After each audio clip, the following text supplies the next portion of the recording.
आखिरकार वही हुआ जिसका अंदाजा पूरी दुनिया पहले से लगा रही थी। ईरान ने ऑपरेशन टू प्रॉमिस के जरिए ना सिर्फ धड़ाधड़ 150 से ज्यादा बैलिस्टिक मिसाइल से अटैक करके इजराइल को घुटनों पे ला दिया है, बल्कि इजराइल की हालत इतनी खराब हो गई है कि ईरान की बैलिस्टिक मिसाइल को रोकने के लिए अमेरिकी सेना को उतरना पड़ा है।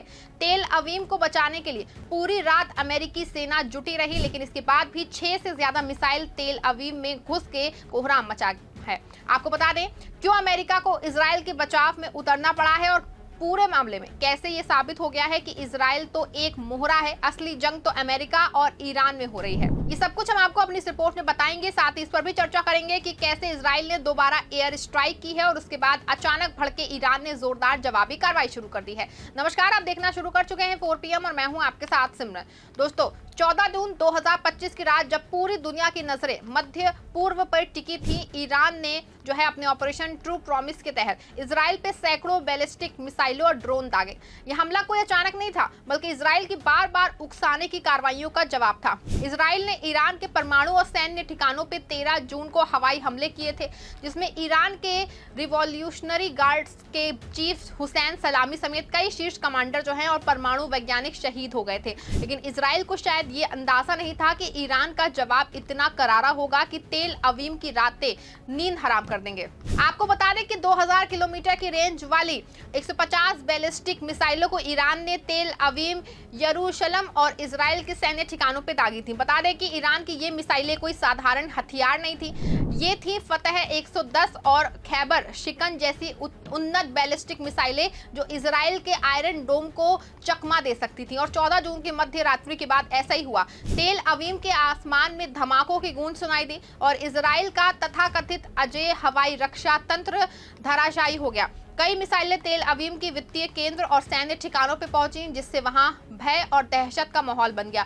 आपको बता दें कि इजराइल के प्रधानमंत्री बेंजामिन नेतन्याहू, जो दुनिया को अपनी सैन्य ताकत का डंका बजा रहे थे, अब अपने ही देश में दहशत के साए में छिपे हुए थे।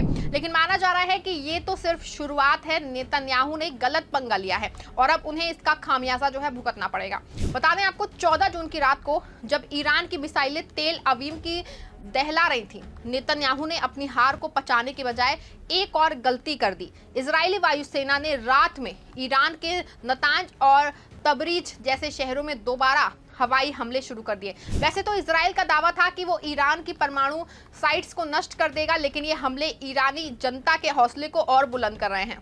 आपको बता दें कि ईरान कोई कमजोर मुल्क नहीं है। दोबारा इजराइल की एयर स्ट्राइक के बाद ईरानी रेवोल्यूशनरी गार्ड्स ने और भी बड़ा पलटवार किया है। 14 जून की सुबह ईरान ने इजराइल पे 150 से ज्यादा बैलिस्टिक मिसाइलें और ड्रोन दागे। इस बार तेल अवीम और यरूशलम के आसमान में धमाकों की गूंज और तेज थी। ईरान न्यूज एजेंसी इराना के मुताबिक इस हमले को सीवियर पनिशमेंट नाम दिया गया था, जिसका मकसद था इजराइल को उसकी हरकतों की सजा देना। बता दें आपको, ईरान के इस करारे जवाब ने इजराइल के होश उड़ा दिए हैं। तेल अवीम में इजरायली सेना के ठिकानों जो है वो तबाह हो गए और वहां की जनता सड़कों पे दहशत से भाग रही थी। ईरान ने साबित कर दिया है कि वो ना सिर्फ अपनी रक्षा कर सकता है, बल्कि दुश्मन के इस घर में घुस करके उसको सबक भी सिखा सकता है। अब बात करते हैं उस देश की जो दुनिया का सबसे बड़ा ढोंगी है, अमेरिका। डोनाल्ड ट्रंप बार बार कह रहे हैं कि वो इस जंग में इजराइल के साथ नहीं है, लेकिन हकीकत क्या है? जब ईरान की मिसाइलें तेल अवीम की ओर बढ़ रही थी, तब अमेरिकी वायुसेना के लड़ाकू विमान और मिसाइल रक्षा प्रणाली इजराइल के ढाल बन के खड़े थे। अमेरिका ने अपनी तमाम तकनीक और संसाधन लगा के ईरानी मिसाइलों को रोकने की कोशिश की, लेकिन इसके बावजूद कई मिसाइलें तेल अवीम में घुस गईं और इजरायली ठिकानों को तबाह कर दिया। बता दें आपको कि अमेरिका का ये दोहरा चेहरा कोई नई बात नहीं है। एक तरफ ट्रंप कहते हैं कि वो शांति चाहते हैं, दूसरी तरफ उनके युद्धपोत और लड़ाकू विमान मध्य पूर्व में तैनात हैं। सच्चाई ये है कि इजराइल इस जंग में सिर्फ एक मोहरा है, असली जंग अमेरिका लड़ रहा है, क्योंकि वो नहीं चाहता कि ईरान जैसा स्वतंत्र और शक्तिशाली देश मध्य पूर्व में उभरे। बता दें आपको, ट्रंप ने खुद कहा था कि वो ईरान को परमाणु हथियार नहीं बनाने देंगे, लेकिन सवाल ये है कि अमेरिका को ये हक किसने दिया कि वो किसी देश की संप्रभुता पे सवाल उठाए। ईरान का परमाणु कार्यक्रम शांतिपूर्ण है और 2003 में सुप्रीम लीडर अली खामेनेई ने फतवा जारी कर दिया था। उन्होंने कहा था कि परमाणु हथियार बनाना इस्लामिक सिद्धांतों के खिलाफ है। फिर भी अमेरिका और इजराइल बार बार ईरान को बदनाम करने की साजिश रच रहे हैं। बता दें आपको कि जिस तरह का जोरदार अटैक ईरान ने 14 जून को किया है, इससे इजराइल और अमेरिका को रातों की उनकी जो नींद है वो हराम कर दी है। ईरान की सैन्य और तकनीकी क्षमता आज दुनिया के सबसे उन्नत देशों में शुमार है। ईरान ना सिर्फ बैलिस्टिक मिसाइलें बना रहा है, बल्कि उसके पास शाहेद 136 जैसे ड्रोन भी हैं जो इजरायली रडार को चकमा दे सकते हैं।